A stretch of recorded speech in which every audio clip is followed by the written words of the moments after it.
Bienvenue dans The Tech Council by Rimo, le podcast où l'on décrypte la cybersécurité et les innovations qui transforment nos façons de travailler, de créer, de collaborer.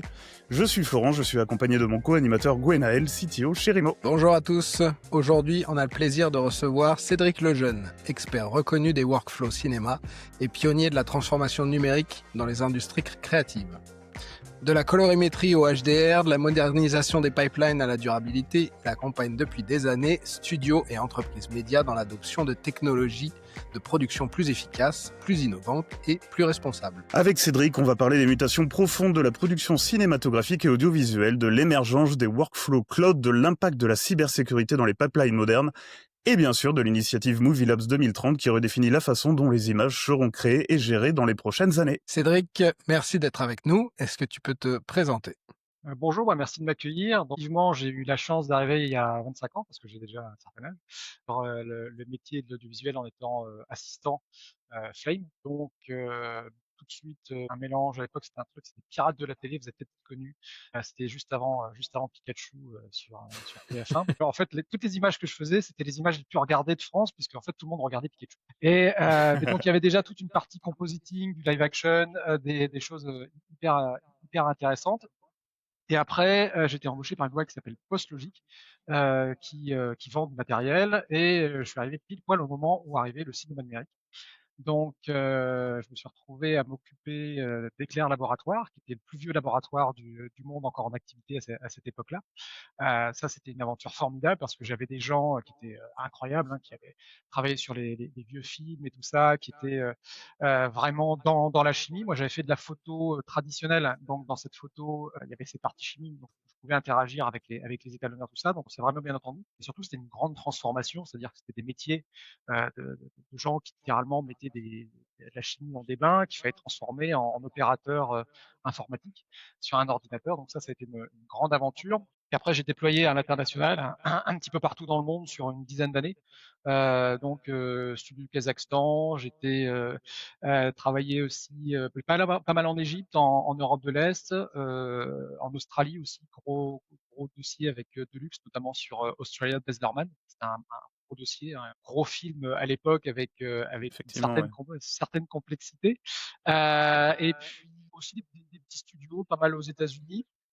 Et puis après ces 10 ans, j'ai été recruté par les gens d'Imagis, donc qui était une start-up. C'était assez intéressant leur démarche parce que ils voulaient déployer un modèle start-up et notamment leur promesse au marché, c'était de consolider les workflows d'acheminement des films vers les salles de cinéma en passant par du satellite. Donc, ça voulait dire que on prenait les masterings qui étaient faits dans différents pays et on en faisait un DCP unifié qu'on envoyait dans le satellite pour réduire les coûts. Donc on avait toute une partie post-production créative et jusqu'au mastering. Donc moi, je m'occupais de la technologie sur ces aspects-là. C'était assez passionnant parce que je travaillais avec des Belges, des Allemands, des Espagnols. Alors j'avais déjà une forte culture internationale, donc c'était pour ça aussi qu'ils étaient venus me chercher. Mais derrière, il y avait aussi la découverte de l'environnement du cinéma, parce qu'il y avait toute l'interaction avec les salles de cinéma, parce que le groupe allait vraiment depuis les rushs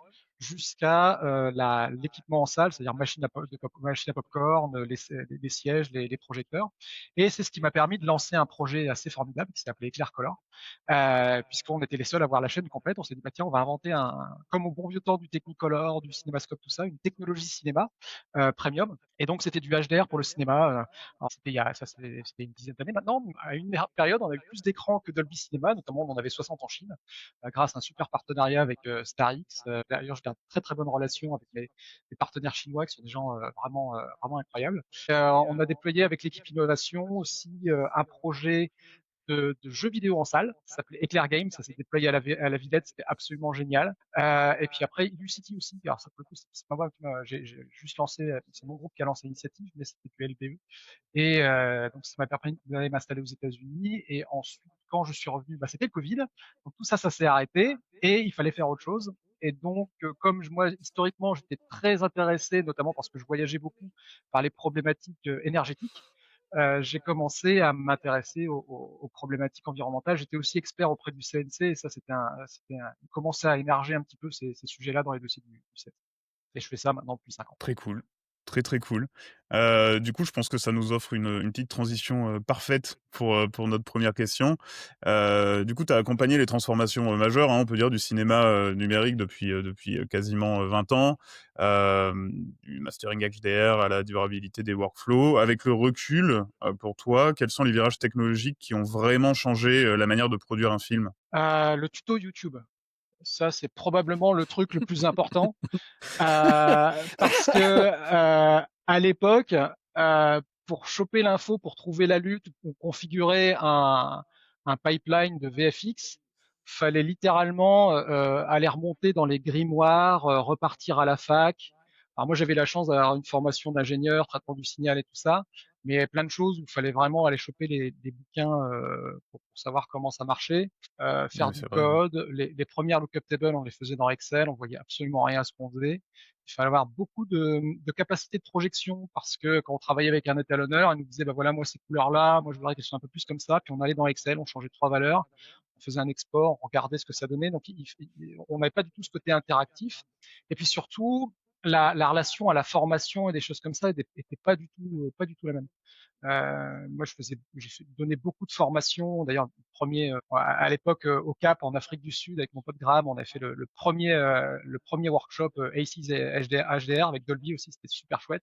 Et donc les gens venaient pour apprendre des trucs, on développait des super relations et tout ça.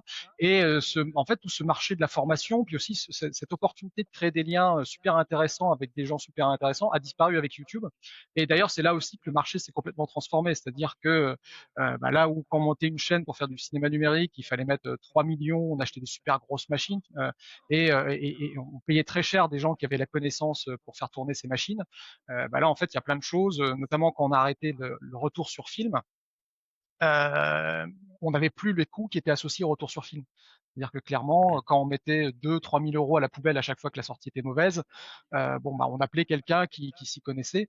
Alors que maintenant, quand votre couleur elle est pas bonne, vous cliquez sur tous les boutons jusqu'à trouver la bonne combinaison. Au pire vous Ouais, demandez c'est au vrai. stagiaire. Et là pour le coup, on retrouve, enfin il y a toute cette partie, on va dire expertise, qui sur beaucoup de sujets s'est évaporée.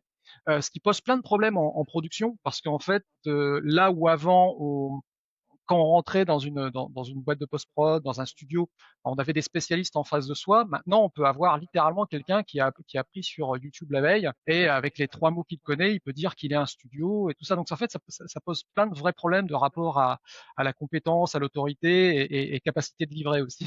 Donc le marché a vraiment, le métier a énormément changé de ces points de vue à la fois relationnel et relation à la connaissance. Tout à l'heure, tu nous as parlé que tu avais opéré un virage vers l'innovation durable après le Covid. À quel moment tu t'es dit que la question écologique allait devenir un enjeu stratégique pour les studios et les plateformes? Alors, dans les studios, je peux dire que c'était stratégique. Il y avait un aspect qui était réglementaire. Moi, à l'époque, donc j'étais expert auprès du CNC, à la Commission des industries techniques. Et donc, on voyait, il y avait déjà par rapport aux réglementations qui arrivaient de l'Europe, des traductions des textes qui voulaient que les gens mettent en place des stratégies de réduction carbone. On avait déjà la stratégie nationale bas carbone qui se mettait en place, donc des aides bonifiées pour les gens qui mettaient en place des stratégies. Moi, je voyais dans les rapports, les soumissions des studios, des choses très bien, des choses beaucoup moins bien. Je voyais clairement les gens avaient besoin d'être accompagnés parce que historiquement, moi, j'avais une compétence là-dessus sur la partie énergie et on va dire environnement parce que bon, déjà, je viens du monde agricole accessoirement, mais sur toute la partie énergie, j'avais beaucoup travaillé aussi sur les aspects infrastructure, parce que déjà, notamment ce qu'on faisait euh, au niveau d'Imagis, ce que j'ai pas raconté non plus, c'est que Imagis, la boîte pour laquelle j'étais embauché, a racheté Eclair, la boîte avec qui j'ai appris à faire du cinéma. Et donc, en fait, je me suis retrouvé avec plein de trucs un petit peu fous. Et avec l'équipe, il y avait beaucoup de sujets d'infrastructure, donc beaucoup de matériel. On était en pleine transformation aussi, avec l'arrivée de la vidéo sur IP, des changements. Donc, moi, dans mon rôle qui était plus justement innovation et le travail que je faisais avec les gens qui étaient plus au niveau du support pour concevoir des infrastructures, ben, les aspects énergétiques, les compteurs électriques, toutes ces choses-là étaient aussi importants. Puis surtout, il y avait des choix très importants à faire parce que c'était là où avant il y avait une continuité, là on pouvait faire des choix très importants. Par exemple, aller mettre, son matériel, dans un data center. Est-ce que c'est bien ou c'est pas bien du point de vue énergétique? Enfin donc il y avait des vraies bonnes réflexions à mener et je trouvais et je trouve toujours d'ailleurs, que les studios étaient, mal accompagnés dans ces démarches-là, souvent pas autonomes parce que en général, dans un studio, le responsable technique, bah, c'est celui qui savait brancher les câbles réseau, à l'école. Sauf que derrière, bon, on se retrouve avec 50 personnes dans le studio, il faut mettre en place plein de choses. Et donc souvent, les studios, ils grossissent un petit peu comme des champignons, il y en a un petit peu dans tous les sens. Et ça, bah, c'est pas super du point de vue environnemental, consommation d'énergie. Donc c'est un petit peu à la fois mon expérience en consulting, parce que bah, j'ai visité plein de studios un peu partout dans le monde, mon expérience beaucoup plus opérationnelle chez Eclair, où là on avait des choses où la théorie elle se confrontait très très vite à la réalité, et cet aspect un petit peu expertise au CNC qui m'a dit bon voilà on a quelque chose à faire. En plus avec la réglementation, comme il y avait potentiellement des financements à aller chercher, c'était une opportunité pour monter quelque chose. Donc c'est ça qui a l'opportunité en fait est venue de plusieurs axes en même temps. Et les les Et les studios se posent ce genre de questions d'eux-mêmes ou, est-ce qu'ils sont au courant qu'il y a des aides ou des choses comme ça? Ou est-ce que c'est un travail que vous faites aussi d'évangélisation de l'aspect, environnemental d'une production? Alors, il y a l'essentiel de la, on va dire la montée en compétences est faite à travers des associations comme Anime France, enfin, je parle pour l'animation, EcoProd bien sûr, qui fait justement qui a repris ces éléments-là. Nous, on fait plus l'accompagnement technique, on fait surtout de l'ingénierie, hein, toute la partie bilan carbone classique, tout ça, on en fait. Bon, maintenant déjà, on n'en fait plus parce que c'est vrai que le sujet est un petit peu moins à la mode, mais même on était très spécialisé sur la partie vraiment technique, les infrastructures, les workflows, parce qu'en fait, c'est le seul levier qu'un studio a. Donc, en fait, pour répondre à la question, les studios, ils y viennent un petit peu parce que c'est à la mode, leurs clients leur demandent. Donc il y a eu comme ça, il y a 4-5 ans, un mouvement, on va dire, entre le CNC qui avait son plan action, des clients comme Netflix ou certaines plateformes qui disaient bon nous on aimerait bien être green, est-ce que vous pouvez faire quelque chose? Donc, bah, forcément, quand le client et les gens qui amènent l'argent commencent à le conditionner ou en tout cas poser des questions, on se pose des questions aussi. C'est là qu'on a pu voir donc les premières démarches. Donc après, il y a des démarches qui sont sincères. Il y a des gens qui sont vraiment intéressés par le sujet pour plusieurs raisons, soit par attachement, on va dire personnel, philosophique. Il y en a qui considèrent que c'est aussi un bon axe pour amener du changement dans l'entreprise. Je vois par exemple parce que là on parle de la France, mais notamment les Anglais, ils ont été très en avance sur la France sur ces sujets-là. Ils avaient au moins 4-5 ans d'avance sur la partie environnementale. Mais eux, c'était drivé par des démarches de cost killing. Donc en fait, les réductions de coûts, bon bah c'est jamais sympa de faire de la réduction de coûts, mais on met sa petite casquette verte, puis là on peut dire ce serait bien si tu éteignais ta lumière, si tu éteignais ta machine. J'aime beaucoup le pragmatisme de mes copains anglais. Et donc on avait ce truc qui était quand même assez. Après, accessoirement, les Anglais du point de vue stratégique, ils avaient quand même un léger problème sur la partie énergétique justement avec les éoliennes et tout ça que moi je suivais aussi sur les parties un peu plus géopolitiques. Donc voilà, ils avaient mis en place cette chose-là et c'était un bon moyen d'accompagner le changement. Alors après, il y en a qui le font parce qu'ils ont envie, on arrive à faire changer les choses. Il y en a, ils veulent du pur greenwashing. Donc là, pour le coup, ils vont dans toutes les associations, ils mettent des jolis stickers sur leur site internet et puis il y a un beau pot de fleurs à l'entrée, ça existe. Voilà, il y a un petit peu toutes les démarches. Mais aujourd'hui, je pense que tout le monde est parfaitement au courant, et on va dire tout le monde au moins fait semblant. Après, il y en a par contre qui font vraiment des choses hyper intéressantes en termes de transformation d'entreprise. toi justement avec ta société, Oli, tu les accompagnes, hein, dans l'intégration de ces nouvelles technologies pour maîtriser leur impact.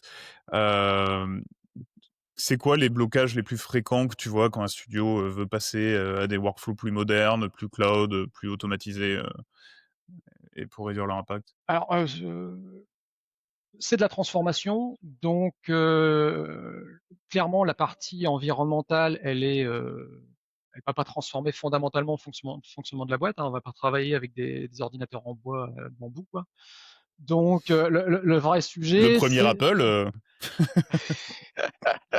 ouais, ouais, ouais, on peut le faire comme ça. Mais en tout cas, je suis pas sûr que ça fasse tourner Maya. Après, la grande question, c'est la gestion du changement, c'est la gestion de la transfo. On est dans un secteur où c'est vraiment pas facile parce on a à peu près le même problème qu'avec, bon, moi j'ai des enfants. Il y a plein de gens qui considèrent que nos gamins maintenant, ils sont nés avec la technologie, donc ils savent utiliser un téléphone, un ordinateur et tout ça. Ouais, certains, peut-être. Nous, c'est pareil, dans notre secteur, on considère que les gens, comme on a des gros ordinateurs, tout ça, tout le monde est à l'aise avec la technologie. C'est absolument pas vrai. La ouais, plupart des graphistes que vous envoyez dans un studio d'animation, ils comprennent absolument rien. Même il y en a plein, ils savent même pas ce que c'est un fichier. C'est pas parce que les gens utilisent un ordinateur qu'ils se comprennent comment ça marche. Heureusement que, voilà, ma mère sait pas faire la vidange de sa bagnole, c'est pas un problème non plus. Donc il faut clairement arriver à dissocier ce truc-là et surtout forcément, on est dans des contextes de production, notamment avec le système. En France, on a un système formidable qui s'appelle les intermittents du spectacle, qui fait qu'on peut prendre les gens juste quand on en a besoin. Mais donc, ça veut dire aussi que on les prend juste quand on en a besoin. Or, la transformation, on est plutôt sur des cycles longs, c'est-à-dire qu'il faut accompagner les gens, mettre en place des process, et donc, pour le coup, les fils se touchent, quoi. Ça ne marche ouais, pas. Parce que ça veut dire qu'il faut embaucher des gens pour travailler ensemble sur une autre façon de fonctionner. Or, la réalité, c'est que la façon de fonctionner, elle est directement issue de ce que les gens ont appris à l'école il y a 5 ans, il y a 10 ans, il y a 20 ans, et ça bouge très très très peu. En fait, la seule opportunité qu'on a pour vraiment faire des changements, c'est quand il y a une transformation technologique suffisamment importante pour que les gens s'y intéressent, en tout cas qu'il y ait une promesse derrière de retour sur investissement suffisamment forte pour que les gens se disent on va changer, on va bouger, parce qu'il n'y a pas non plus de culture de l'innovation. Ah, c'est pas parce qu'on a des, euh, des belles machines, des gros ordinateurs avec la nouvelle carte graphique, tout ça, qu'on sait ce que c'est que l'innovation. L'innovation, en général, elle arrive parce qu'on a acheté la nouvelle version de Maya et la dernière Lenovo HP ou Dell avec la nouvelle carte graphique qui fait plein de choses, mais ça arrive plus ou moins par accident dans la boîte. Après, il y a des gens qui savent l'utiliser ou qui savent pas l'utiliser, mais ouais, il y a que quelques studios qui ont vraiment une culture de se dire on avance, on développe des choses, mais en général, on récupère ça par défaut. Et donc, la transformation, par exemple, on a vu l'arrivée des moteurs de jeu dans les pipes d'animation. C'est super intéressant. Ça permet de faire des choses très, voilà, vraiment intéressantes. Nous, on a mesuré, par exemple, des impacts des impacts carbone sur de la prod, hein, sur Aimant Lucie, par exemple. Là-dessus, il y avait vraiment toute une économie sur le temps de rendu, mais il y a toute une partie des économies en fait était juste due au fait que on mettait à la poubelle des vieux workflows, ouais, notamment sur le compositing et tout ça, qui avaient plus lieu d'être. C'est juste qu'en fait ils étaient vieux et qu'on n'a jamais pensé à les retirer.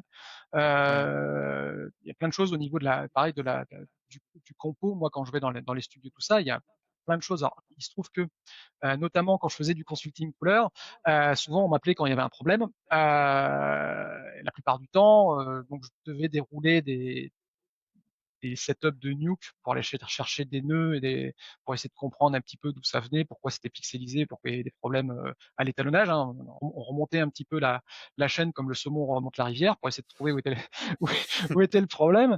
Et donc, on demandait, tiens, toi, pourquoi tu utilises ce mode en mode add plutôt qu'en mode multiply?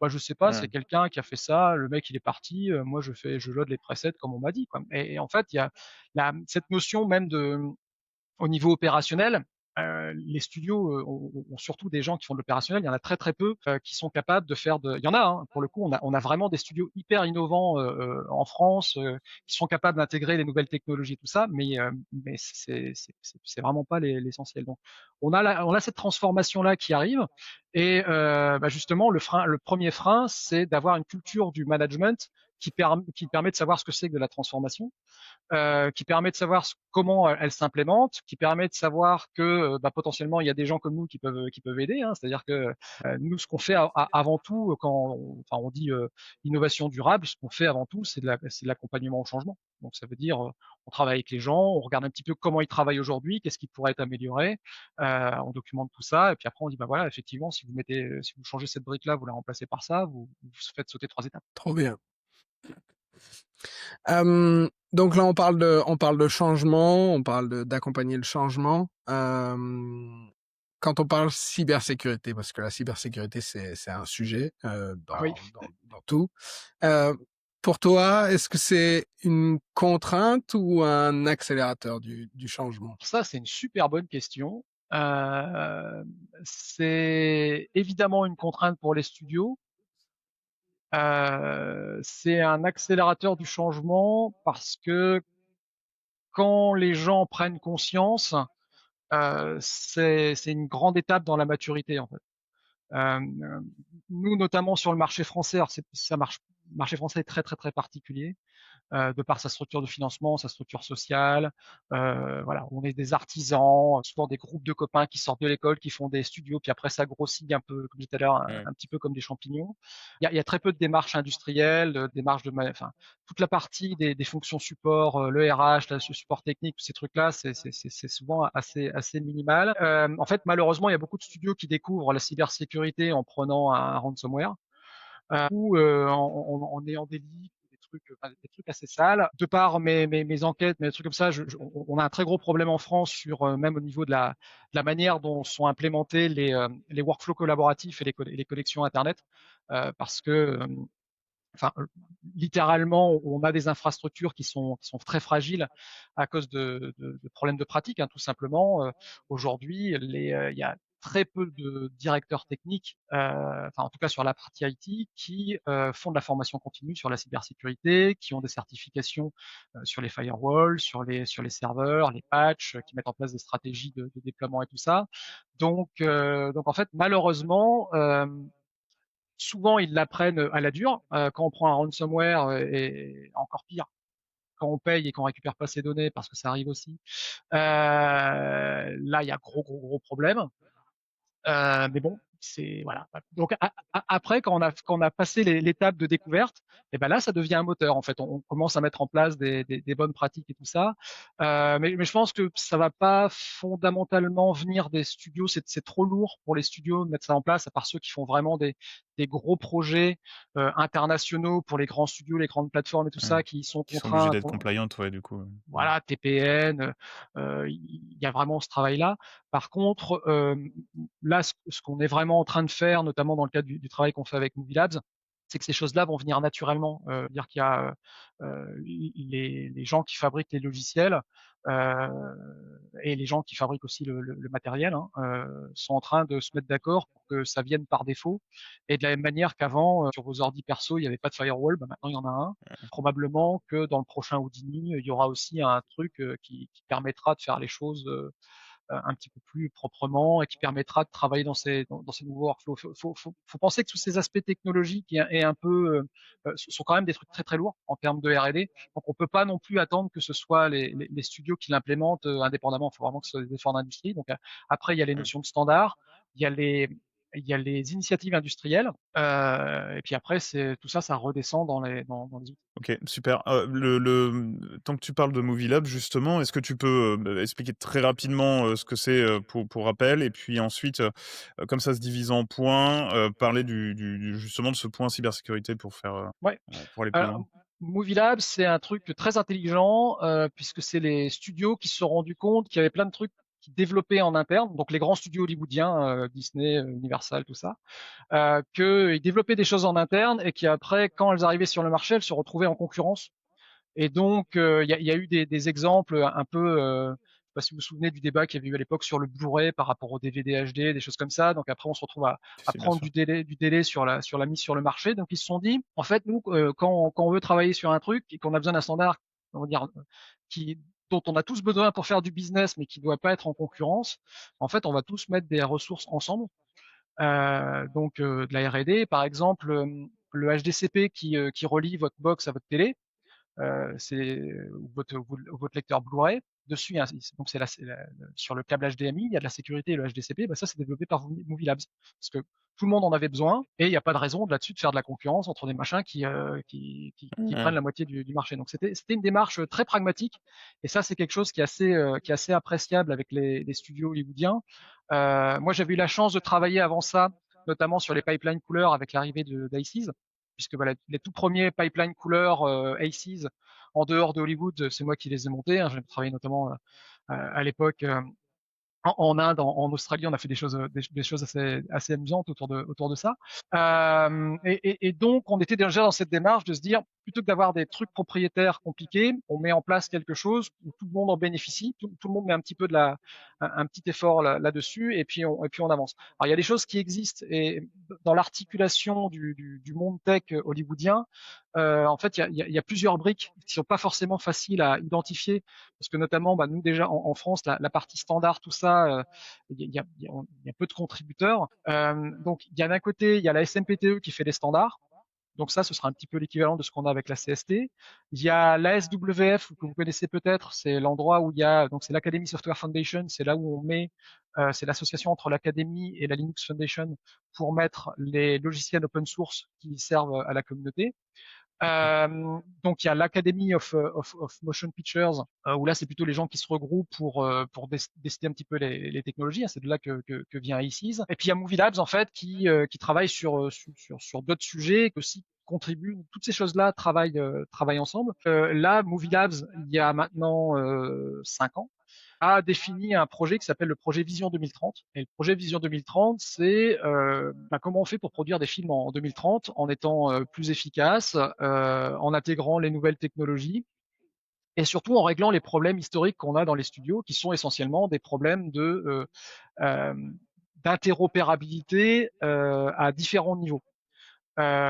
Aujourd'hui, on peut très bien, on va dire, quand vous êtes dans un studio de VFX ou d'anime ou post-prod, il y a plein de choses que vous pouvez automatiser parce que ce sont vos process, vous les connaissez, et donc vous avez un ingé un peu intelligent qui regarde ça et qui dit ça, cette étape-là, je peux mettre un petit script qui l'a fait automatiquement tout ça. Quand vous êtes dans le même bâtiment, c'est relativement simple parce qu'il faut aller d'un étage à l'autre. Déjà, quand vous avez 2 bâtiments, et je pense par exemple à des studios qui ont des entités à Angoulême, Annecy, Paris, des choses comme ça, on voit déjà synchroniser les trucs. C'est déjà super compliqué parce qu'il y a le quotidien qui lutte contre ça. Moi déjà chez Imagis, j'en avais en Allemagne, en Espagne et tout ça, donc ils ne parlent pas la même langue, qui font pas exactement la même chose, donc les faire travailler ensemble, c'était déjà un petit challenge aussi parce que il faut se mettre d'accord, il faut que tout le monde y trouve son compte. Donc ça, se dire que mais déjà dans une boîte, on peut travailler à ce niveau-là. Mais quand vous travaillez sur un projet, une grosse série hollywoodienne ou bien un gros film, Et en multi-studio, général, etc., t'es il y a obligé. plein de studios, c'est ça. Donc le truc, c'est que ce qui s'appelle rig chez un studio va s'appeler squelette dans l'autre. Enfin, je sais pas, mais même au niveau des structures, les pipelines sont pas compatibles. Et donc en fait, l'interop entre les studios, ça va être super compliqué. Donc ça, c'est déjà quelque chose qu'on avait traité avec Aces, c'est-à-dire avoir un pipeline couleur qu'on peut assez facilement, ça fait 20 ans qu'on y est, mais en tout cas qu'on peut qu'on peut avoir des boutons qui font quand on clique, ça marche du premier coup. À se dire comment est-ce qu'on peut faire des workflows inter-entreprises où on peut échanger des données, mais et pas seulement des données les essences, les données métiers. Par exemple, ça c'était plus ce qui est travaillé par exemple par USD pour faire de l'interop. Ouais, c'est ce que j'allais dire. Ouais. Ouais, sur la 3D, etc. Ouais. C'est ça. Donc là, il y a vraiment un package qui se passe au niveau des applications entre Houdini, Blender, Maya et tout ça. Là, on trimballe de la bouillasse, mais c'est la bouillasse à ce niveau-là. Nous, ce qui va nous intéresser, c'est de travailler au-dessus sur comment je sais que ce fichier-là, ce qu'il y a dedans, et comment je sais que, par exemple, je fais une soucoupe volante chez X3D et que cette soucoupe volante, elle va être intégrée par X compo, Y compo et puis Z étalonnage va finir tout ça. Comment je fais le lien entre toutes ces deux boîtes-là pour être sûr que, par exemple, si j'ai un changement de montage et que j'ai plus besoin de faire le troisième plan de la soucoupe volante, les gars ont pas besoin de le faire. sans passer 3 heures au téléphone. Moi, mon expérience, c'est quand je travaillais justement sur des gros projets, notamment Australia, parce que c'est probablement le plus gros. Il y avait peut-être, je crois, c'est 1276 plans effets spéciaux sur 5 boîtes. Il était Euh, fou ce film. ouais, mais en même temps, à toutes les échelles, les projets sont toujours fous. C'est ça qui est Ouais, rigolo, c'est qu'il y a toujours le même niveau de chaos management. d'accord. Quand Quelle on que est dans soit un, l'ampleur du... ouais, c'est ça qui est fou. Alors après, il peut passer dans les coups cachés, c'est-à-dire qu'on va se coucher tard et pas voir ses enfants. Mais souvent, le truc, c'est que quand on est justement dans une production hollywoodienne, vous allez avoir une armée de gens. Quand on travaillait sur Australia, on avait au labo, moi je travaillais chez Deluxe à Sydney, au labo, il y avait 2 personnes plein temps juste pour savoir ce qu'on allait présenter à Baz Luhrmann tous les mercredis. Et dans les différents boîtes d'effets spéciaux, il y avait aussi des gens à plein temps pour savoir où on en était. Or, ces gens-là, en fait, on leur fait faire des trucs qui sont quand même pas hyper intéressants, puisque leur vie, c'est littéralement passer des coups de fil, envoyer des SMS, faire des C'était tableaux chargé de Excel. prod. C'est des chargés de prod, oui, c'est ça, mais des chargés de prod inter. Parce qu'eux, ils Ah doivent ouais, gérer, juste sur la collaboration. Ouais, c'est ça, d'accord. ils doivent récupérer les informations en interne. Encore une fois, du point de vue interne, on peut avoir des pipelines, mais dès que c'est inter, c'est vraiment très très compliqué. Or, ces gens-là, ils coûtent très cher. Malheureusement, on leur fait une vie pas très agréable. Ça pose Ouais. plein de problèmes qui sont d'ailleurs assez consubstantiels à notre secteur, de harcèlement, de burn-out, toutes ces choses-là que maintenant, alors le CNC fait un vrai travail sur les VSS, mais on a un vrai sujet justement de culture du management et du rush dans notre secteur qui sont très liés à ces problématiques de management. Et donc, tout simplement, voilà, Movilab, ils se sont dit comment est-ce qu'on peut faire pour simplifier la vie de tous ces gens-là, potentiellement aussi en avoir un petit peu moins parce que ça coûte très très cher. Hein. C'est pour le coup, quand faut gérer une série Netflix où il y a 300 plans effets par épisode et que c'est produit en parallèle sur 4 boîtes. C'est des gens capables de faire ça, vous les payez très très très très cher. D'ailleurs, à un moment, on a eu un problème Tu aussi, c'est m'étonnes. qu'on en avait tout simplement pas assez, parce que au moment où il y a eu la bulle Netflix, en fait, tout simplement, il y a plus assez de gens pour gérer ce truc-là parce qu'on n'a pas assez qui sont formés et capables d'assurer le niveau de complexité que ça représente. Donc, en fait, Ouais. la bonne démarche, c'est comment est-ce qu'on fait pour réduire ce niveau de complexité et mettre en place quelque chose qui simplifie les échanges. Là, par exemple, on a une démo euh, donc on a c'est pas un petit, c'est un démonstrateur qui s'appelle Greenlight où on fait un changement de script. Ce changement de script fait qu'il y a des assets qui n'ont pas besoin d'être fabriqués. Eh ben, on a 2 boîtes, il y en a une qui utilise un F-Track et l'autre qui utilise un shot grid, un flow. En fait, les informations passent automatiquement. Les gens, dans les tâches sont automatiquement retirées et ça change automatiquement le planning. Donc, en fait, il y a plein de choses comme ça qui viennent directement de concepts industriels comme ce qu'on appelle le BIM en bâtiment. En bâtiment, on a un problème qui est tout simplement, dans un bâtiment, il y a des gens qui font l'électricité, des gens qui font de la plomberie, il y a des gens qui font des fenêtres, des gens qui font des Tout le monde n'a pas moquettes. besoin du même niveau d'accès. En fait, le truc, c'est que chacun, alors là pour le coup, Autodesk a été assez central dans le concept, c'est que tout le monde avait AutoCAD. Pour le coup, c'était un petit peu le truc central, sauf que ils avaient chacun Ouais. leur AutoCAD spécialisé. C'est-à-dire qu'avant, il y avait une version AutoCAD plombier, une version AutoCAD électricien. Chacun travaillait de son côté, puis après on commençait les travaux, et puis au bout de 3 mois de travaux, hop, on se retrouvait avec un tuyau qui passait au-dessus d'un câble. Sauf que ça, c'est interdit. On arrêtait le chantier, on repassait, on renvoyait ça, on renvoyait ça aux archives. Et donc tout le problème là-dedans, c'est qu'on n'avait pas de continuité, de visibilité globale. Ce qui est exactement le même problème, si on prend un peu de recul, qu'on a nous. C'est-à-dire qu'aujourd'hui, ces gens qui passent des coups de fil, qui s'envoient des SMS et des emails, c'est juste pour savoir un petit peu où on en est, de la même façon que le plombier et l'électricien se mettaient d'accord sur qu'est-ce qui se passe au Ouais. 3e étage parce qu'il y a la salle technique. Donc, en fait, on s'est vraiment inspiré de ces aspects-là. Et derrière, il y a 2 aspects fondamentaux. C'est le travail qu'on fait du point de vue sémantique, c'est-à-dire tous s'accorder sur les concepts parce qu'on ne parle pas forcément la même langue et puis on n'a pas la même historique du studio et son pipeline, donc forcément les concepts ne sont pas adressés de la même façon.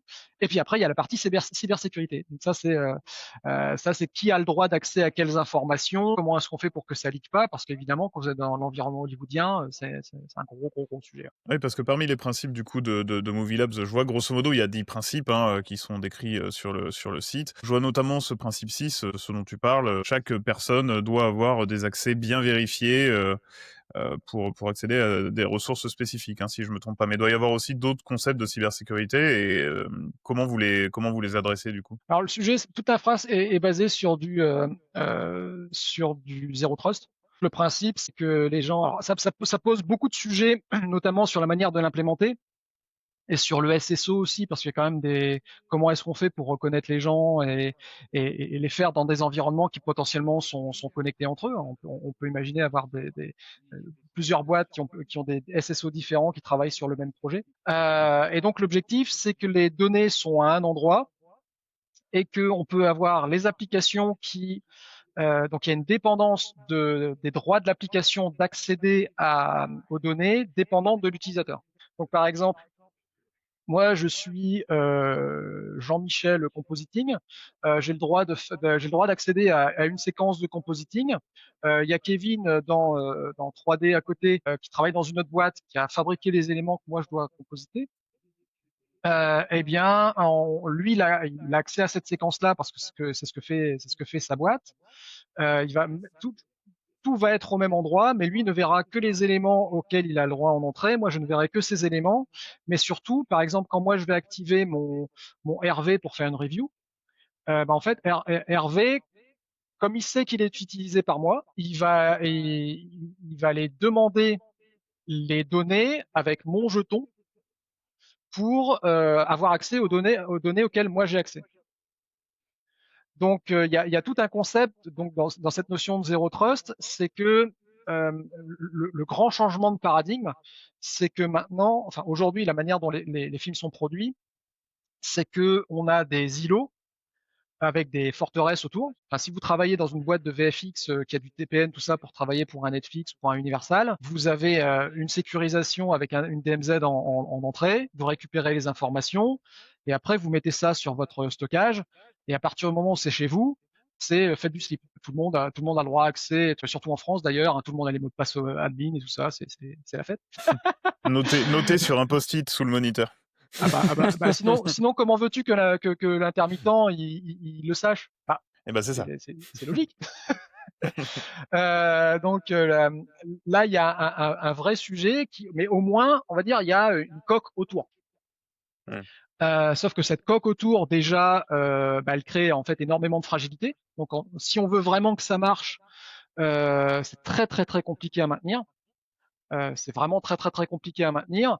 Et en plus, dès qu'on commence à rentrer, notamment dans tout ce qu'on a appris tous ensemble pendant le Covid, et là on se rend compte que la coque, on va lui faire plein de trous pour faire passer des gens pour qu'ils puissent mettre la tête pour pouvoir travailler, alors qu'ils restent dans leur canapé. Et donc là, on a fait une super forteresse pleine de trous. Et là, franchement, c'est très compliqué. Donc se pose des questions de comment on change le paradigme pour se dire, en fait, non, même si les gens sont dans leur canapé, en fait, ils vont travailler avec un système qui est sécurisé de fond en comble.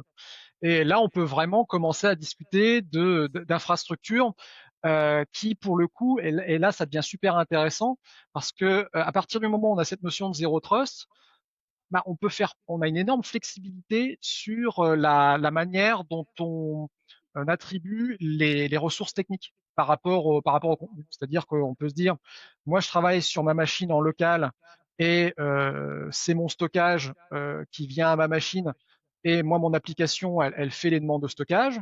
Ou bien la machine, elle est dans un data center et moi, j'ai juste un viewer remote. Et là, je vois des choses qui sont les choses auxquelles j'ai le droit d'accès, mais les droits sont gérés dans le data center. Enfin, voilà, on a plein de flexibilité parce que ce qui se passe aussi accessoirement, c'est que ça répond à un besoin qui s'est énormément développé sur les 15 dernières années, qui sont la coprod internationale, puisque aujourd'hui, les scripts des films suivent les crédits d'impôt dans les différents pays. Donc, on peut très bien se retrouver à devoir valider une séquence d'effets spéciaux alors qu'on est en train de tourner à l'autre bout de la planète. Donc en fait, c'est devenu des besoins. Enfin, ça fait déjà même 15 ans que des gens comme MPC, par exemple, avaient un data center avec leur machine et en fonction de là où ils avaient les meilleurs crédits d'impôt en Vancouver, Toronto, Montréal, Ils allaient et, bosser là-bas. les graphistes partaient avec leur écran sous le bras, et puis ils arrivaient, ils posaient leur écran, ils appuyaient sur un bouton et c'était Mmh. connecté. Les machines ne bougeaient pas. Donc en fait, faut pas oublier que ces sujets-là suivent profondément des dynamiques économiques, hein, parce que c'est comme ça le nerf de la guerre. Et d'un point de vue, économie et cetera, hem, donc on parle des studios qui sont tout en interne, il y a des studios qui migrent vers le cloud, il y a des studios qui ont une approche plutôt hybride. C'est quoi ton retour d'expérience par rapport à tout ce qui a pu être, essayé? Est-ce que tout le monde est passé dans le cloud? Est-ce que tout le monde est resté à la maison? Est-ce qu'il y en a qui mixent? Comment ça se passe, en ce moment? La première chose à faire, c'est évidemment définir ce que ça veut dire cloud. Il y a plein de sujets là-dedans, entre cloud privé. Déjà définir cloud privé, enfin, en fait, il y a plusieurs notions dans le même mot, hein, c'est vraiment ces mots valises. Mmh. Parce que tu peux avoir tes infras dans un data center, tu peux appeler ça cloud privé. Tu peux avoir louer des machines qui ne sont qu'à toi, mais chez un hébergeur, ça reste du cloud privé. Après, tu peux utiliser le stack PaaS, IaaS ou des choses comme ça, et là, tu passes sur du cloud, tu peux l'avoir dans le privé, dans le public, tout ça. Donc, c'est des choses qui sont assez différentes en termes de structure de coûts. Après, le sujet là-dessus, c'est encore une fois, c'est de la transformation. Quand les problèmes sont bien identifiés et qu'on a des gens compétents, qu'on se fait bien accompagner, en général, on trouve des solutions qui marchent bien. Je vois par exemple, donc l'année dernière, on a présenté justement les travaux de la vision 2030 de Mobilabs au Satis. Et il y avait un use case de workflow réparti sur plusieurs pays avec mathématiques. Bon, ça correspondait vraiment à un besoin.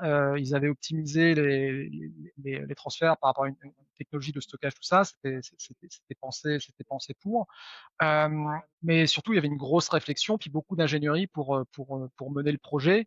Euh, Ce qui ne marche pas, par contre, c'est faire les trucs pour être à la mode. On a vu beaucoup de gens qui ont essayé, par exemple, je parlais tout à l'heure des moteurs de rendu de jeu. Si on le fait pas parce qu'on y a un vrai intérêt, qu'on se fait pas accompagner, qu'on le fait en dilettante, ça marche pas. Le cloud, c'est pareil. Mmh. Se dire que je vais faire des trucs en cloud, mais qu'à la fin je fais juste du partage d'un d'un stockage, que c'est mal sécurisé, mal synchronisé, en fait très vite on va se rendre compte que ça marche pas parce que c'est fait, c'est pas pensé au centre du fonctionnement de la boîte. Et pour en venir justement Mmh. à la notion de transformation, euh, en fait, le seul moment où on va vraiment pouvoir faire de la transformation, c'est au moment de ces grands changements, soit construction d'un nouveau studio, soit une prod suffisamment importante. Alors ça peut être par exemple un long métrage d'animation ou un long métrage où il y a vraiment des trucs très compliqués à faire qu'on n'a jamais fait. Passage du 2K au 4K, s'il y a des gens qui demandent ça, des choses comme ça, ces trucs où il faut vraiment repenser l'infrastructure. Là, ça va être le moment où justement, normalement, on a suffisamment d'argent pour investir dans la réflexion. Et donc, il faut vraiment profiter de ces moments-là parce que c'est là où Mmh. on va pouvoir se dire, attends, là aujourd'hui, c'est pas du tout comme il y a 3 ans. J'ai ces nouvelles solutions techniques qui sont là. Donc, prenons 2 mois pour essayer des trucs, mais surtout prenons 2 mois pour lire, écouter des retours d'expérience. Parce que ça bouge, ça bouge tout le temps. Après, il faut Mmh. faire modulo le publi reportage avec des gens qui disent que ça marche pour faire plaisir à leurs fournisseurs, et puis que quand on boit un coup avec eux, ils disent bah non, finalement ça marche pas. Euh, mais donc voilà. Mais après, c'est ça aussi, avoir une véritable dynamique d'industrie, aller dans les salons, boire des coups avec des gens, tous ces trucs-là, c'est super important pour vraiment comprendre comment ça marche. Et ça, voilà, on est dans ces dynamiques-là, on participe à pas mal de justement d'initiatives industrielles pour essayer de savoir les choses qui fonctionnent. Mais donc il y a le discours officiel et puis après la partie qui marche. Il y a des choses qui marchent plutôt bien en termes euh, à la fois économiques, énergétiques et tout ça, quand on met une partie de son infrastructure en data center, parce que ça permet quand même d'avoir pas mal de flexibilité, notamment quand on a des gens à l'extérieur. Après, il y a il y a pas mal d'évolutions en ce moment. Je vois, notamment sur le rendering, des Ouais. offres où externaliser, ça devient un petit peu plus simple. Et ça, par exemple, c'est quelque chose qui dépend énormément de la capacité du studio à être capable de déployer son environnement à l'extérieur. Donc Ouais. c'est pareil, le cloud, il y a des boîtes pour lesquelles c'est complètement impossible, ou en tout cas, si elles le font, ça risque d'être très mal fait. Et des boîtes pour lesquelles c'est naturel parce qu'ils ont une culture DevOps, sécurité, tout ça. Ouais. La transformation, elle est, quand même majoritairement plutôt contrainte, quoi, tu dirais, si jamais je devais un peu récapituler. Je sais pas si on peut dire contrainte, elle est opportuniste. OK. C'est-à-dire qu'elle elle arrive au moment où on est content, le commercial a ramené un super beau truc avec plein de pognon. Donc ouais, Mmh. super, on y va les gars, mais par contre on n'est pas capable de le faire. Donc OK. oui, c'est une forme de contrainte, mais c'est surtout voilà, au moins c'est dans le positif parce que potentiellement il y a un beau projet derrière. Toi, là, on parle de cloud, du coup, est-ce que tu penses que durabilité et cloud, justement, écologie et cloud, c'est une équation qui est possible? Parce que bon, il y a ce sujet qui revient, tu l'as évoqué, hein, tout à l'heure. Toi, t'en penses quoi, au fond? Bah, encore une fois, il y a cloud et cloud. Le cloud maîtrisé, nous, on a par exemple des clients qui mettent leurs machines dans du data center avec des gens qui font vraiment du beau travail. Je pense à DC2Scale, par exemple. Euh, voilà, c'est des gens, ils maîtrisent leur consommation, ils expliquent ce qu'ils font, ils disent ce qu'ils font, ils font ce qu'ils disent. Bon, bah voilà, des gens qui savent travailler parce qu'il y a quand même un intérêt à déporter les machines si c'est bien fait. Et ça, c'est une grosse question parce qu'on a quand même un énorme problème en France, c'est-à-dire qu'on peut éteindre quand même une bonne partie du secteur avec 3 lignes de commande, hein.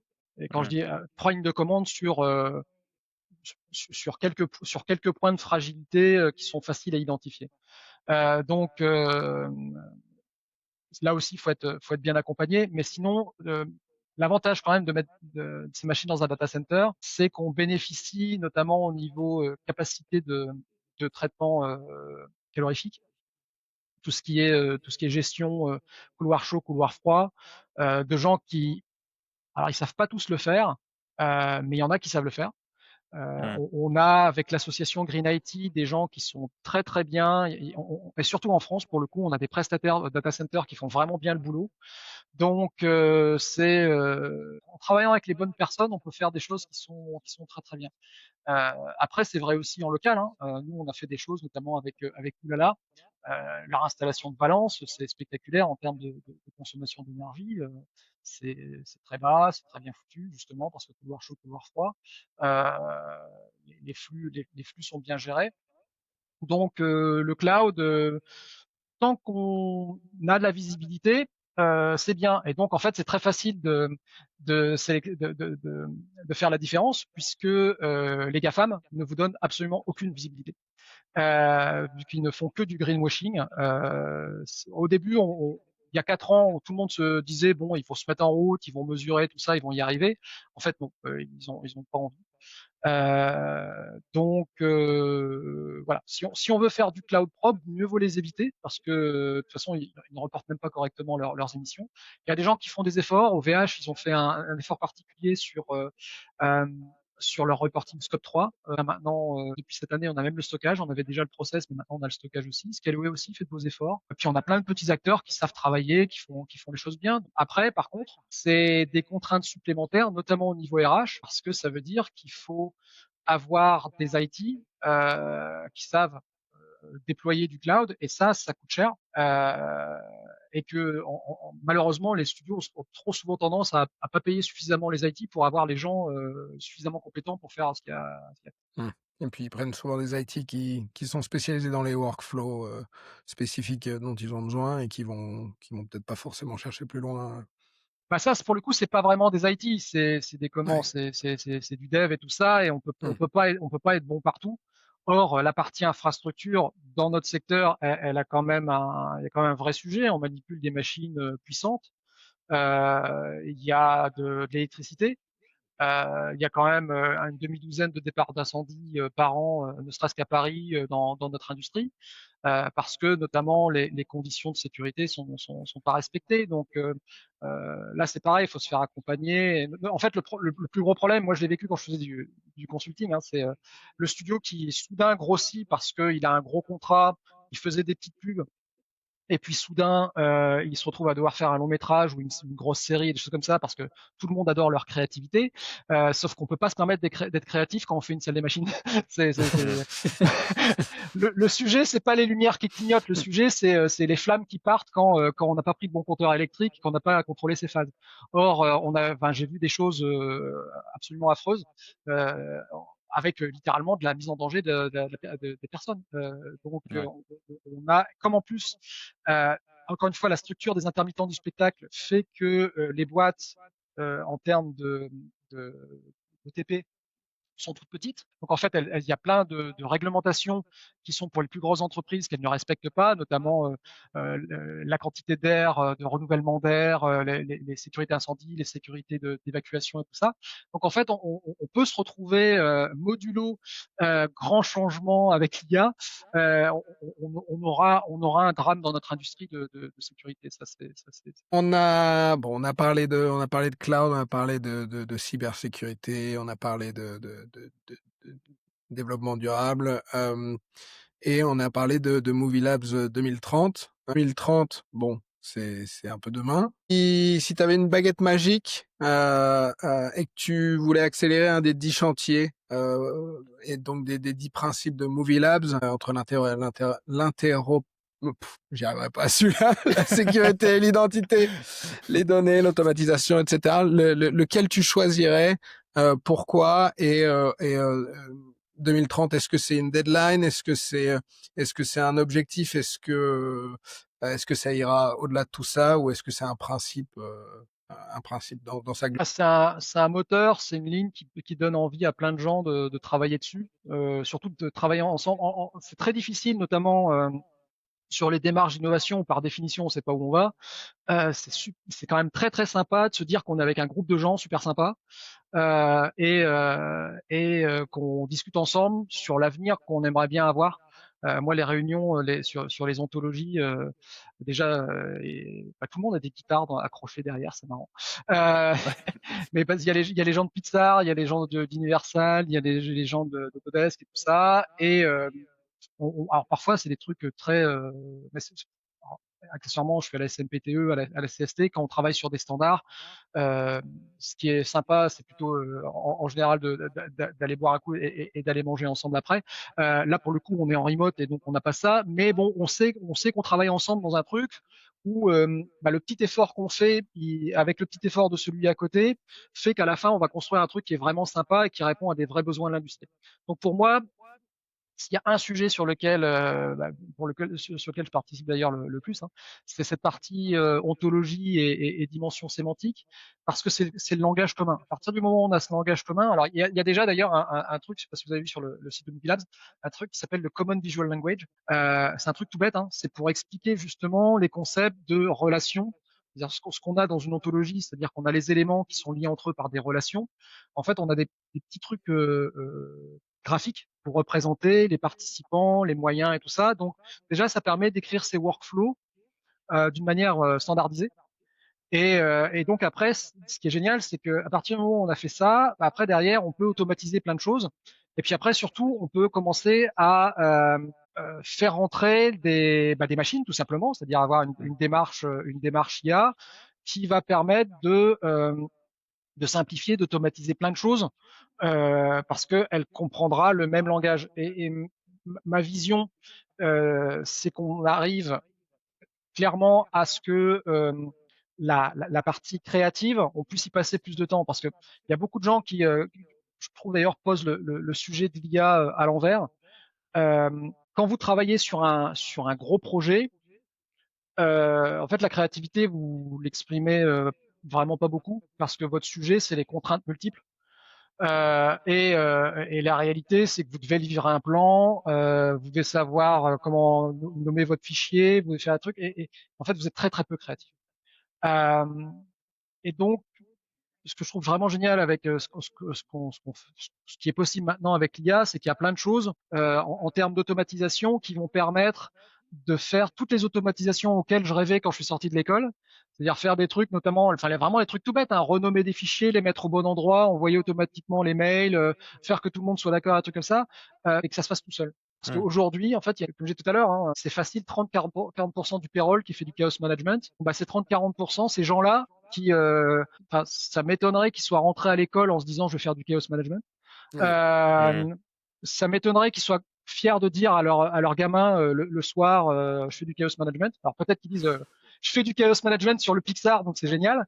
Mais voilà, en fait, qu'on remette ces trucs qui sont aujourd'hui nécessaires parce que c'est du chaos management, donc si ça n'existe pas, le film sort pas. Et moi, j'en ai fait beaucoup, hein, se retrouver dans des situations où la couleur fait que le film sort pas, ou qu'il faut refaire 200 plans effets spéciaux parce qu'on s'est gouré de lutte. Ça, je l'ai vécu. Quand on l'annonce, on n'est pas fier. Donc faire que toutes ces choses-là n'arrivent pas, que ces gens-là reviennent sur des choses plus créatives, potentiellement et se comprennent mieux, parce que moi il y a un énorme enjeu et je trouve que c'est un truc sur lequel l'IA amène énormément, c'est pour faciliter la communication des gens, c'est-à-dire comme maintenant on a des outils qui travaillent en langage naturel, eh ben on peut facilement dire bah tiens moi je voudrais même si je sais pas dessiner, je voudrais un bateau sur la mer, type 19e siècle, des pêcheurs, et puis les mecs, ils ont des casques sur la tête.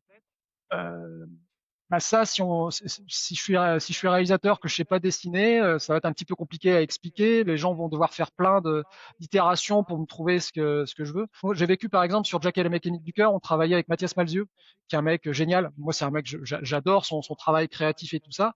Par contre, le mec, il avait jamais fait de 3D. Bah, c'était un cauchemar. C'était juste pas possible, quoi. Dès qu'on lui montrait un truc, C'est Dionysos, c'est le musicien. C'est ça, ouais. Génial. Mais le mec, dès qu'on lui montre un truc, il trouve ça, ah ça c'est génial, ça celui-là, ah ça c'est génial aussi, et ça c'est génial aussi. Ouais, mais en fait, il faut faire des choix, mec, parce qu'on va pas le sortir le film.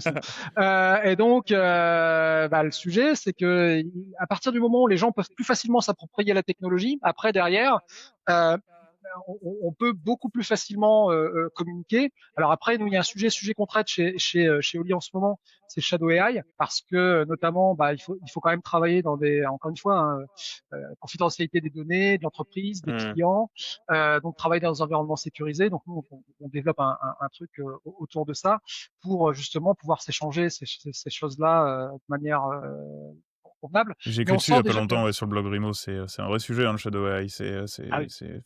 C'est formé a priori au maximum, parce qu'au final, c'est très très difficile à la toute fin de le cadrer complètement. Ouais, bah après faut y aller progressivement, faut que les gens prennent conscience. Mais moi je dis c'est comme l'iPhone, c'est-à-dire que l'iPhone, les gens sont rentrés avec l'iPhone dans les entreprises.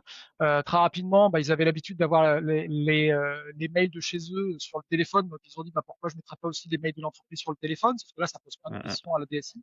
L'IA c'est plus ou moins la même chose, c'est un truc qui rentre dans la poche de quelqu'un, notamment dans son téléphone, sauf que ça fait plein de choses avec les données de l'entreprise, donc il faut se poser les bonnes questions. C'est pareil, là-dessus, faut se faire accompagner parce que, notamment en Europe, on a quand même la RGPD. Il y a quand même quelques dossiers qui sont importants. Puis, l'avantage, en fait, de travailler en environnement maîtrisé, c'est comme je disais tout à l'heure par rapport au cloud, hein, cloud et IA, ça va ensemble. C'est à partir du moment où on le fait sur une infrastructure qu'on maîtrise, qu'on connaît, qui reporte ses émissions, qui reporte sa consommation électrique, là, on peut avoir une approche de l'IA qui soit responsable. Parce que vous faites de l'IA avec OpenAI ou Microsoft, vous avez absolument aucune information. Ouais. Au final, t'es assez positif, j'ai l'impression là-dessus, parce que je voulais justement aborder ce côté évolution des compétences, tu sais, avec la cybersécurité, l'IA, la modification des workflows, l'automatisation, etc. Si je comprends bien ce que tu me dis, ça va permettre au final de se concentrer sur le sel réellement de la créativité des projets, quoi. Bah, on peut imaginer. De toute façon, il va y avoir là l'IA, elle amène deux choses. Hein, et moi, je le vois notamment, bah, comme je donne des cours à l'ISAR à l'université, bah, les étudiants se posent beaucoup de questions sur ce que l'IA va leur faire. Et je vais être grand remplacé. En fait, ça va changer pas mal de choses. C'est ça, ouais. Mais oui, voilà, à chaque nouvelle technologie, c'est ça. Moi, je suis arrivé plus ou moins quand, enfin, je faisais du flame, quand les ordinateurs remplaçaient des trucs avec des magnétoscopes, tout ça, ça changeait plein de choses. Là où Mhm. ça change quand même, ce qui n'a pas été forcément très bien compris, parce que c'est pas arrivé en même temps, mais les gens l'ont pas vu arriver, c'est que YouTube et le user generated content, ça a énormément fait baisser les prix de marché sur la création. Et donc, l'IA, elle va permettre de faire baisser les coûts, ce qui va permettre sur une partie du marché de continuer à faire des choses intéressantes à des coûts qui seront compatibles avec les coûts de marché, avec les prix de marché. Et de l'autre côté, ça va permettre aussi euh, de générer beaucoup de contenu. Mais ce qu'il faut jamais oublier, hein, c'est exactement la même problématique que l'inflation pour la monnaie. Plus vous avez de Mhm. monnaie, moins la monnaie vaut cher. C'est pareil avec le contenu, en fait, tout simplement. Si vous avez des milliards de gens, je sais pas, on doit être à 40 000 heures de contenu par heure qui sont uploadées sur YouTube. Je connais le chiffre que j'avais un peu en tête. Vous le verrez jamais complètement, mais ça veut dire que tout ce que vous fabriquez a de moins en moins de valeur à chaque seconde. Donc, il y a aussi cet enjeu de se dire que sur ce que vous avez vraiment envie d'exprimer, de fabriquer, parce que c'est exceptionnel. En fait, l'IA, elle va vous permettre d'aller plus vite pour le faire, et puis surtout, elle va vous permettre derrière de travailler sur des dynamiques de valorisation, monétisation, de Mhm. communication, parce que derrière, ce qui va être le plus difficile dans cet océan, nous on appelle ça le data mode, hein. Il y a le data lake, mais le data mode, c'est toute la bouillasse de données. C'est qu'il va falloir sortir la tête pour que les gens voient ce que vous avez envie de leur montrer. Et là, ça va être de plus en plus compliqué parce que avant, vous faisiez vous aviez une super idée, vous alliez voir la gentille madame de chez France Télé, elle vous achetait le truc, puis il y avait des millions de gamins qui regardaient votre truc, donc tout le monde était content. En plus, elle donnait beaucoup d'argent, la madame. Ça, c'est un modèle qui alors, probablement va rester sur la télévision publique parce qu'il y a des enjeux de souveraineté, de contrôle des consciences et tout ça. Donc voilà, il faut, il faut savoir garder ça en tête.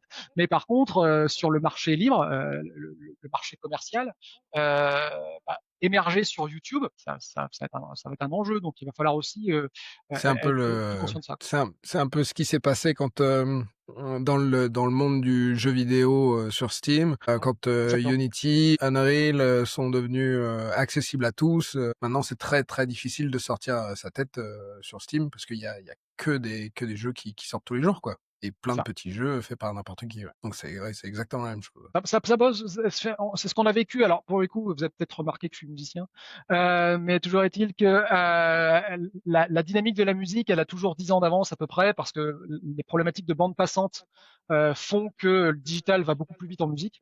Et on a vu des changements complets justement sur les dynamiques commerciales. Et quand on voit ce que Spotify a fait sur le marché de la musique, même s'ils ont détruit beaucoup de valeurs, ils en ont beaucoup créé aussi. Et surtout, maintenant, il y a des boîtes comme Believe, l'accompagnement des artistes et tout ça, parce que maintenant, littéralement, créer de la musique, c'est complètement, comme on dit en mauvais français, commoditisé. C'est-à-dire que faire un morceau de rap, je le fais en 4 secondes sur mon téléphone, et il n'y a plus Ouais. de studio, il y a plus rien, et puis il n'y a plus de musiciens. Le seul sujet, c'est d'être capable d'incarner le morceau.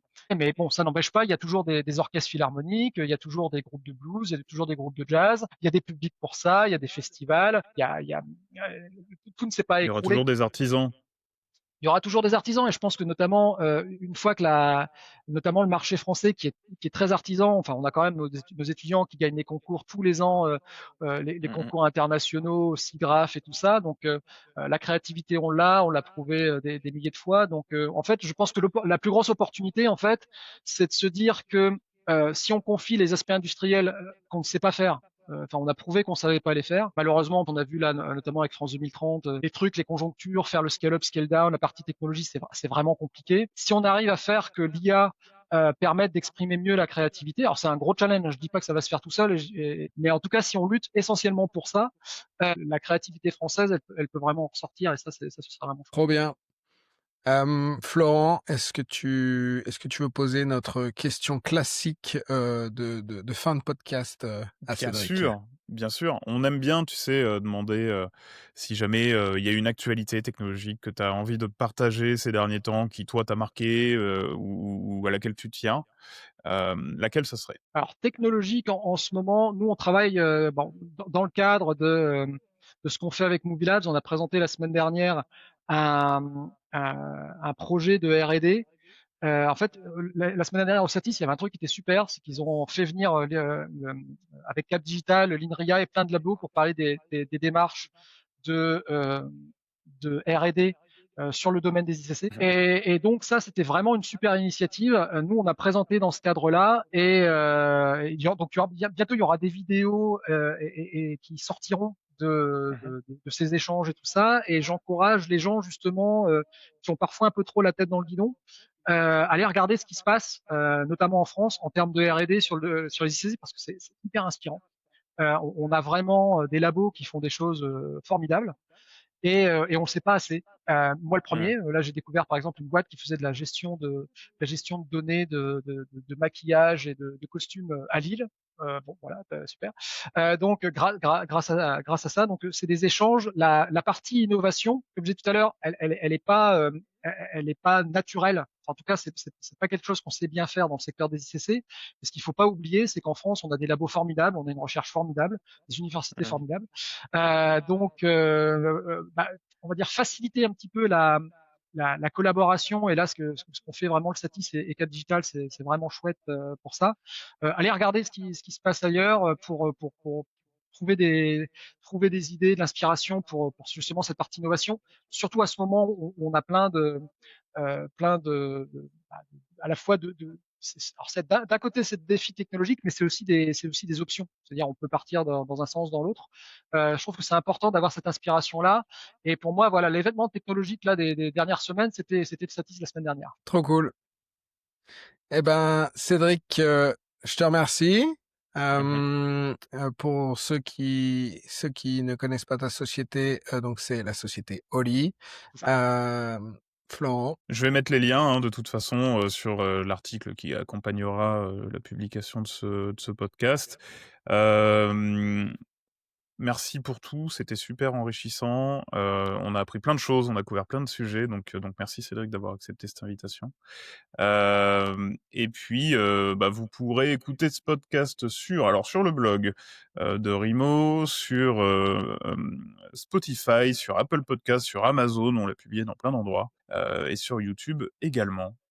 Cédric, tu voulais rajouter peut-être quelque chose? Merci à vous pour l'opportunité de cet échange. Franchement, c'était super sympa, détendu. Ouais. Quand on peut en parler, parce que parfois on est souvent obligé de rester dans des cadres très contraints. Donc avoir un petit peu de temps pour parler de tout ça, c'était super sympa. Merci beaucoup pour l'opportunité. Merci à toi. Eh bien, merci à tous. Merci Gwen, merci Cédric, et puis à la prochaine.